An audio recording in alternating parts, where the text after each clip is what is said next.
Hello दोस्तों, कैसे हैं आप सभी। मैं स्वागत करता हूं आपके मेरे चैनल पर जिसका नाम है लीगल पेडागोजी। दोस्तों, इस वीडियो में हम जानेंगे रॉन्गफुल रिस्ट्रेंट और रॉन्गफुल कन्फाइनमेंट को अंडर आईपीसी, और आखिरी में पढ़ेंगे कि क्या डिफरेंसेस हैं दोनों के बीच में और क्या पनिशमेंट आपको मिल सकती है अगर आप इस ऑफेंस में इंडल्ज होते हैं। तो अगर अभी तक आपने चैनल को सब्सक्राइब नहीं किया है तो चैनल को जरूर सब्सक्राइब कर लें और वीडियो को ज़्यादा से ज़्यादा शेयर कर दें। Thank you so much. तो दोस्तों, पहले हम जानते हैं रॉन्गफुल रिस्ट्रेंट के बारे में, विच is covered under section 339 of IPC. तो दोस्तों, ये क्या कहता है? whoever voluntarily obstructs any person so as to prevent that person from proceeding in any direction in which that person has a right to proceed is said to wrongfully restrain that person। तो दोस्तों, ये एक तरीके का partial restraint होता है जिसमें आप क्या करते हैं कि जैसे इस बंदे को आपकी गली से गुजरने का राइट है, इसके ऊपर कोई ऑब्स्ट्रक्शन आप नहीं लगा सकते, पर अब आप क्या करते हैं, इसको रोकने के लिए यहाँ पे बैरियर्स खड़े कर देते हैं। तो आपने क्या किया, जो इसका राइट है to proceed in that particular direction, उसको आपने बैरियर अड़ा के रोक दिया है। अब एक और बात मैं आपको इस बारे में बताता हूँ, वो ये कि ऐसा जरूरी नहीं है कि कोई फिजिकल एक्टिविटी ही की जाए उसका मूवमेंट रोकने के लिए। अगर बाय चांस आपने ये बैरियर ना लगाया होता और यहाँ पे आपका घर होता और आप यहाँ से ये गुजर रहा होता और इसको धमकी दे देते कि सुन, अगर तू अब इस गली से गुजरा तो मैं तुझे गोली मार दूंगा। या आप ये करते कि आपके पास एक कुत्ता था, इसके सामने कुत्ता लेके खड़े हो गए कि भाई अगर तू अब यहाँ से गुजरा तो मैं कुत्ता छोड़ दूंगा, और आपके मन में एक डर पैदा किया कि आप उस डायरेक्शन में ना प्रोसीड करें जिसमें आपका राइट था टू प्रोसीड। ऑल्दो चाहे वो कुत्ता फिरोशियस था या नहीं था, पर दूसरे के मन में तो यही आएगा ना कि कुत्ता काट सकता है मेरे को। तो आपने क्या किया, without using any physical force आपने उसके मन में डर बैठा दिया, तो वो भी रॉन्गफुल रिस्ट्रेंट में कवर हो जाता है। पर इसमें पार्शियल रिस्ट्रेंट लगता है आपकी लिबर्टी पे, इसमें टोटल रिस्ट्रेंट नहीं है। पार्शियल रिस्ट्रेंट कैसे कि ये बंदा चाहे इस गली से अगर गुजरना चाहता है और यहाँ पे जाना चाहता है, तो ये जरूरी नहीं है कि ये इस गली से जाए, हो सकता है कोई दूसरी गली हो जहाँ से ऐसे जाके और यहाँ तक पहुंच जाए। तो पार्शियल रिस्ट्रेंट है, मतलब एक पर्टिकुलर डायरेक्शन में खाली रिस्ट्रेंट लगाया गया है, चारों तरफ से नाकाबंदी नहीं की गई है कि अब वो यहाँ से कहीं से भी नहीं गुजर सकता। बस एक पर्टिकुलर डायरेक्शन में जाने के लिए उसके ऊपर रोक लगाई गई है। ये बात याद रखिएगा कि इसमें पार्शियल रिस्ट्रेंट ऑफ लिबर्टी होता है और उस बंदे का मूवमेंट एक पर्टिकुलर डायरेक्शन में जाने से उसको रोका जाता है, चाहे वो कोई फिजिकल फोर्स यूज करके हो या कोई उसके माइंड में डर बैठा के, थ्रेट देके, ऐसे कुछ चीजें करके हो। पर इसका एक्सेप्शन एक क्या है कि मानिए कि ये आपका घर है, ठीक है, इस घर में आपने एक तालाब बनाया हुआ है और इस तालाब का जो पानी है उसको आप यूज करते हैं, ठीक है, तालाब है। अब कोई बंदा आता है आपके घर में, वो अंदर तो आ गया, अब वो तालाब की तरफ जाने लगता है, तो अब आप इसलिए जाते हैं तालाब की तरफ कि वहां से वो पानी इकट्ठा कर ले और इस्तेमाल कर ले घर जाके अपने वापस। अब वो तालाब के पास जाने लगता है जैसी, तो आप उसे रोक देते हैं कि भाई नहीं, कहाँ जा रहा है, मत जा तालाब पे, क्योंकि ये तो मेरा राइट है। तो आप इसमें अगर उसको रोकते हैं, ये तो आपकी प्राइवेट प्रॉपर्टी है, अगर इस केस में आप उसे रोकते हैं तो वो रॉन्गफुल रिस्ट्रेंट नहीं माना जाएगा। तो अगर किसी लैंड के ऊपर या किसी पानी, मतलब जैसे पानी का होता है पॉन्ड, तो अगर कोई ऐसी प्रॉपर्टी के ऊपर आपका राइट है तो आप उसको रोक सकते हैं उस पर्टिकुलर डायरेक्शन में जाने से, वो रॉन्गफुल रिस्ट्रेंट कॉन्स्टिट्यूट नहीं करेगा। या फिर अगर ऐसा हो कि मानिए एक प्लॉट ऑफ लैंड था, ये प्लॉट था, ये खाली पड़ा था, आपको पर ये लगता था कि भाई इस पे ओनरशिप राइट आपका है, तो आपने क्या किया, इस बंदे को इस प्लॉट में जाने से रोक दिया, मना कर दिया, इसका ऑब्स्ट्रक्शन कर दिया इस प्लॉट में जाने से। पर आपको लगता यही था कि आपके पास इसकी ओनरशिप है, आपके पास इसका राइट है, पर बाद में आपको पता लगता है कि इसके ऊपर आपका राइट नहीं था। तो क्या ये बंदा आपके ऊपर रॉन्गफुल रिस्ट्रेंट का केस फाइल कर सकता है? नहीं दोस्तों, क्योंकि ये बोनाफाइड था, मतलब इन गुड फेथ आपको ऐसा लगा कि भाई ये लैंड, ये प्लॉट मेरा है, तो ऑफकोर्स मैं इसको रोक सकता हूँ कि इस प्लॉट के अंदर ना जाए। तो उस केस में रॉन्गफुल रिस्ट्रेंट का केस आपके ऊपर नहीं बनेगा। पर आपको पता हो कि आपके पास राइट नहीं है, फिर भी आप किसी बंदे को एक पर्टिकुलर डायरेक्शन में जाने से रोक दें जिसके ऊपर उसका राइट हो, ये नहीं कि अपना आपका कोई प्राइवेट प्रॉपर्टी है और उसमें आपने रोक दिया, जिस पाथ पे जाने का उसका राइट हो, जिस डायरेक्शन में जाने का उसके पास राइट हो, अगर आप उसको रोक देते हैं तो वो रॉन्गफुल रिस्ट्रेंट माना जाता है as per section 339 of IPC. दोस्तों, एक बात जो जरूरी है इसमें कि he must have the right to proceed in a particular direction. ये जो बंदा जा रहा है ना यहाँ से गली से, उसके पास ये राइट होना चाहिए इस गली से गुजरने का। गली से गुजरने का तो सबका अपना राइट होता है। एक एग्जांपल मैं आपको देता हूँ, एक इलस्ट्रेशन देता हूँ, एक केस भी था ऐसी सिमिलर, कि एक टीचर थी और वो स्कूल में पढ़ाती थी, तो एक स्टाफ क्वार्टर अलग से बना हुआ था। मानिए स्टाफ क्वार्टर है ये अलग से बना हुआ था। तो अब यहाँ से स्कूल से उन्हें हटा दिया गया, ये स्कूल था, स्कूल से हटा दिया गया, ये स्टाफ क्वार्टर था जहाँ पे सारे टीचर्स रहते थे। अब इनको जो उनकी एम्प्लॉयर था जिसने उन्हें एम्प्लॉय किया था उसने उस स्कूल से हटा दिया। तो अब एक दिन ये क्या करती है, एक दिन ये इसमें जाने लगती है, स्टाफ क्वार्टर्स में घुसने की कोशिश करती है। तो इन्हें रोक दिया जाता है कि भाई आप कहाँ जा रहे हो, आपको रोकने से इनको मना कर दिया जाता है। तो क्या ये रॉन्गफुल रिस्ट्रेंट का केस फाइल कर सकते हैं स्कूल अथॉरिटीज पे? नहीं दोस्तों, क्योंकि इनका राइट तब तक ही था स्टाफ क्वार्टर में जाने तक जब तक ये स्कूल की स्टाफ थी। जब ये स्कूल की स्टाफ ही नहीं रही तो इनका कोई राइट ही नहीं बनता उस स्टाफ क्वार्टर में जाने का। तो अगर उन्हें ऐसा रोका जाता है तो वो रॉन्गफुल रिस्ट्रेंट नहीं माना जाएगा। एक और बात जरूरी ये है कि जिस बंदे को आपने रोका है ना वो अगेंस्ट हिज विल हो, कि वो जाना चाहता था इस डायरेक्शन में, उसका विल था पर आपने उसे रोक दिया। वहीं अगर वो बंदा सो रहा है तो सोते हुए को कभी भी रॉन्गफुल रिस्ट्रेंट नहीं किया जा सकता, क्योंकि वो उसकी विल के अगेंस्ट कोई एक्ट माना ही नहीं जाता। तो ये बात आप याद रखिएगा। तो ये सब चीजें आपको पता होनी चाहिए with regard to wrongful restraint. अब बात करते हैं दोस्तों रॉन्गफुल कन्फाइनमेंट की, which is covered under section 340 of IPC.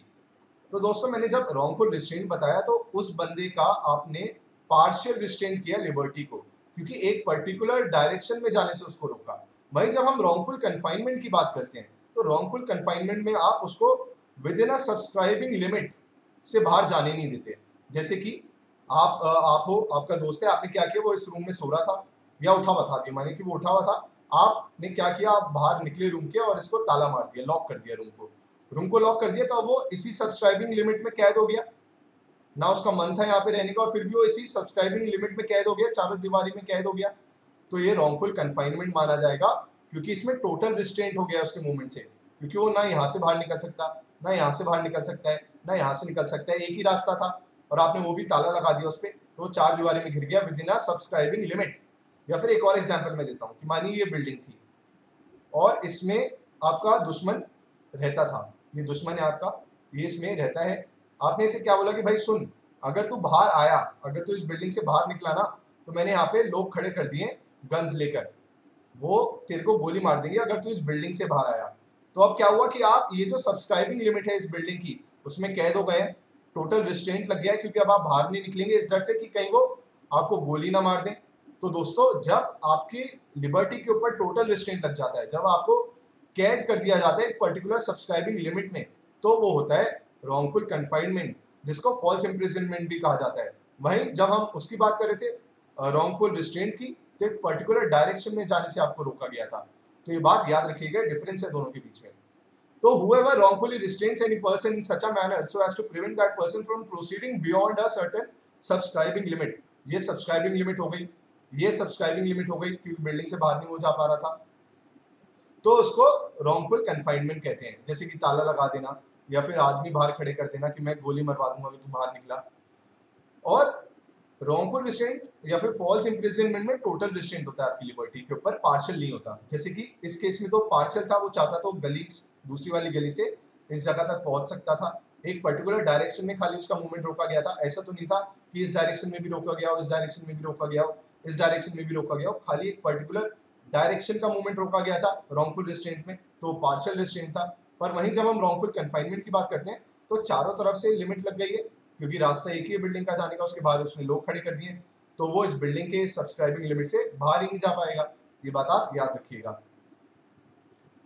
पर अगर बंदा ये सोचे कि भाई मैं वहीं रहूंगा जहाँ पे मैं था, अगर बाई चांस ये आपका दोस्त था, ये बैठा हुआ था, तो आपने देखा होगा हॉस्टल में ना आसपास के लड़के जो दोस्त यार होते हैं बहुत तंग करते हैं, तो उसने बोला यार सुन, तू ना बाहर से ताला मार जा, कई बार होता भी हॉस्टल्स में कि तू बाहर से ताला मार जा जिससे कि आसपास वालों को लगे कि मैं हूं ही नहीं रूम में, जिससे कि वो डिस्टर्ब ना करे। तो अब इसने खुद ही ये चूज किया है कि भाई मैं यहीं रहना चाहता हूँ, इसी चार दीवारी में, इसी सब्सक्राइबिंग लिमिट में रहना चाहता हूँ, तो ये रॉन्गफुल कन्फाइनमेंट का केस दूसरे के ऊपर नहीं कर सकता। और दोस्तों पीरियड ऑफ कन्फाइनमेंट इस केस में इमटेरियल होता है, चाहे वो 3 महीने के लिए आपको बंद किया हो, 2 दिन के लिए किया हो, 1 दिन के लिए भी उसी कमरे में बंद कर दिया हो और सब्सक्राइबिंग लिमिट में आपको रिस्ट्रिक्ट कर दिया हो, तो भी रॉन्गफुल कन्फाइनमेंट का केस आपके ऊपर बन जाएगा। बस फर्क इस बात का पड़ता है कि पनिशमेंट चेंज हो जाती है। अगर ज्यादा दिन के लिए आपने रॉन्गफुली कन्फाइन किया होगा तो आपके ऊपर ज्यादा पनिशमेंट होगी, कम दिन के लिए किया होगा तो कम होगी, बस ये फर्क आता है। दोस्तों wrongful confinement, wrongful imprisonment with in the imprisonment भी हो सकती है कि बाई चांस मानिए सजा दी गई थी जेल में कैद रखने की, पर उसको पुलिस वाले उठा के सॉलिटरी कन्फाइनमेंट में रख दे। सॉलिटरी कन्फाइनमेंट हमारे देश में बैन है।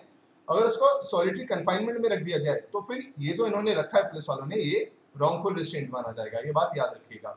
या फिर कई बार ऐसा होता है कि नॉन कॉग्निजेबल ऑफेंस आपने कमिट किया है, जिसमें पुलिस को वारंट चाहिए होता है अगर उनको आपको अरेस्ट करना है, पर उन्होंने क्या किया, बिना वारंट के आपको अरेस्ट कर लिया, तो दोस्तों इसको रॉन्गफुल कन्फाइनमेंट माना जाएगा। या फिर कई बार ऐसा होता है कि पुलिस को लगा कि जो ऑफेंस किया है वो दिव्यांशु ने किया है, पर जब वो गए उस जगह पे तो उन्हें लगा कि मेरे को ना पकड़ते हो, उन्हें किसी और को पकड़ लिया, उन्हें लगा कि वो दूसरा बंदा जो है वो दिव्यांशु है। यहाँ पे मिस्टेक ऑफ फैक्ट है, ये मिस्टेक ऑफ फैक्ट है, मिस्टेक ऑफ लॉ नहीं है। जब ऊपर वाला केस हम बात कर रहे थे तो उसमें मिस्टेक ऑफ लॉ था, क्योंकि इन्होंने बिना वारंट के नहीं अरेस्ट कर सकते थे और वारंट चाहिए होता था और फिर भी अरेस्ट कर लिया उसे। यही इसकी बात कर रहे थे, मिस्टेक ऑफ फैक्ट है, उन्हें लगा दिव्यांशु कोई और है और उसको उठा के जेल में डाल दिया, पर गुड फेथ में। ऐसा नहीं कि उन्हें पता था कि वही दिव्यांशु और फिर भी उठा के डाल दिया, उन्हें ऐसा मिस्टेक ऑफ फैक्ट हुआ, ऐसी गलती लगी कि वो दिव्यांशु और फिर जेल में डाल दिया, तो तब रॉन्गफुल कन्फाइनमेंट नहीं होगा। अब दोस्तों जान लेते हैं कि क्या डिफरेंस होता है रॉन्गफुल रिस्ट्रेंट और रॉन्गफुल कन्फाइनमेंट में। दोस्तों मैंने आपको बताया था रॉन्गफुल रिस्ट्रेंट में पार्शियल रिस्ट्रेंट होता है, एक डायरेक्शन में जाने से आपको रोका जाता है, पार्शियली मूवमेंट आपका रिस्ट्रिक्ट होता है, चारों डायरेक्शन से आपका मूवमेंट रिस्ट्रिक्ट नहीं होता, खाली एक डायरेक्शन से किया गया है, तो ये बात आप याद रखिएगा। वहीं जब कन्फाइनमेंट की बात करते हैं तो आपको सब्सक्राइबिंग लिमिट में कैद कर दिया जाता है, तो आपका मूवमेंट चारों डायरेक्शन से बैन हो गया है, ये बात आप याद रखिएगा। Wrongful confinement implies wrongful restraint, क्या मतलब है इसका, कि जैसे आपको चारों डायरेक्शन में जाने से रोका गया है तो एक पर्टिकुलर डायरेक्शन में जाने से भी रोका गया है, तो wrongful confinement includes wrongful restraint, पर wrongful restraint does not include wrongful confinement, क्योंकि एक डायरेक्शन में जाने से अगर खाली रोका गया है तो इसका मतलब ये तो नहीं हुआ ना कि चारों डायरेक्शन में जाने से रोका गया है। तो wrongful restraint does not include wrongful confinement, but a wrongful confinement includes wrongful restraint, क्योंकि जब आप चारों तरफ से उसकी नाकाबंदी कर देते हैं तो एक डायरेक्शन, जो पर्टिकुलर डायरेक्शन में जाना चाहता था उसको पे भी आपने ताला लगा दिया एक तरीके से। तो wrongful confinement includes wrongful restraint, but a wrongful restraint does not include और इंप्लाइज रॉन्गफुल कन्फाइनमेंट। और दोस्तों इसकी पनिशमेंट की मैं आपको बात बताऊं तो रॉन्गफुल रिस्ट्रेंट में जो आपको पनिशमेंट मिलती है वो मिलती है 1 महीने की, या फिर फाइन इंपोज हो सकता है 500 रुपए का, या फिर दोनों। वहीं जब हम रॉन्गफुल कन्फाइनमेंट की बात करते हैं तो अब ये इस पर डिपेंड करेगा कि कितने समय के लिए कन्फाइन किया गया था। तो उसमें अगर आपने 3 से या 3 से ज्यादा दिन के लिए किसी को कैद किया है, रॉन्गफुली कन्फाइन किया है, तो 2 साल की सजा हो सकती है। वहीं अगर 10 दिन या 10 दिन से ज्यादा किया गया है तो 3 साल की सजा हो सकती है, या फिर 3 दिन से कम किया है अगर, तो 1 साल फाइन या दोनों आपको देना पड़ सकता है। तो दोस्तों ये थी वीडियो रॉन्गफुल रिस्ट्रेंट और रॉन्गफुल कन्फाइनमेंट। इजी टॉपिक था और काफी अच्छे से मैंने इसको एक्सप्लेन करने की आप तक कोशिश की है। तो वीडियो पसंद आई हो तो लाइक जरूर करिएगा और चैनल को सब्सक्राइब करना मत भूलिएगा। Thank you so much.